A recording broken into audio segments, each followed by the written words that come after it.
Hello everyone and welcome back to Warframe. Today we are going to be taking a look at Nezha, the Scion of the Burning Wind, whose prime canonically proved the existence of the FemBoy army.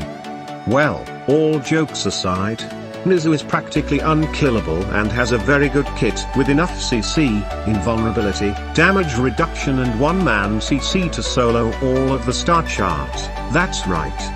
Nezha's abilities are Firewalker, Blazing Chakram, Warding Halo and Divine Spears.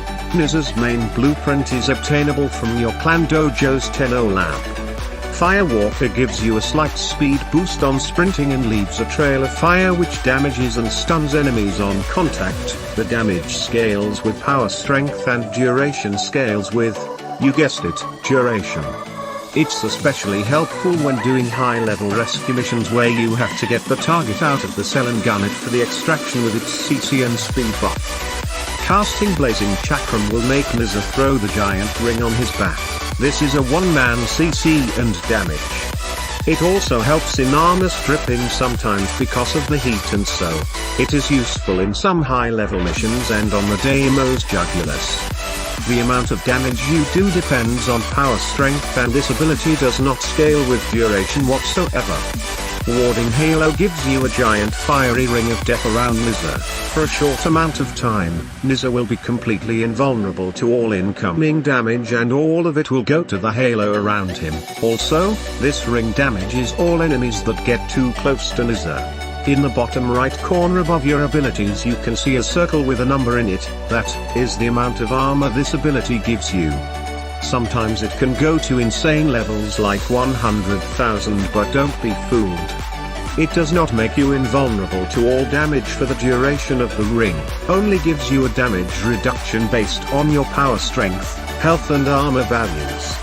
His fourth ability makes giant spears spawn and impale enemies. Once impaled, Blazing Chakram can be cast on these enemies to damage them on the spears, and recasting Divine Spears despawns them and slams all enemies into the ground, causing even more damage. This ability scales with power strength and duration, but it is usually only used to give you breathing room to recast Warding Halo if there are too many enemies nearby who will kill you in a matter of seconds.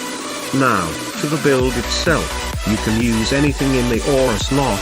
Personally I'm using Energy Siphon, but you can go with Physique, it doesn't really make a difference. Make absolutely sure to use all three Umbral mods in your setup because they increase each other's stats when used together. Then I'm using Primed Vigor for the depolarity slot. You can use whatever mod you feel like using here. I'm also using Augur Message to balance out my duration back to 100. Next is Umbral Intensifier and Augur Secrets for more power strength. I'm also using Transient Fortitude, which you need to make this build viable, and Rush because more sprint speed never hurts anyone except your enemies. As always, arcanes are not compulsory but strongly recommended, and you can use them at your own convenience. Also, you can use Helminth Invigorations to make Nezha's abilities better, but I wouldn't recommend it since it would break the synergy of his kit. All in all, I think that Nezha is one of those ignored but very overpowered and easily available frames, and he is a very good all-rounder with his kit synergy being so well done. As always, here is the gameplay showcase, and I hope you liked the video. Hit subscribe and that bell icon to get notified whenever I make a new upload. Enjoy!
discovered.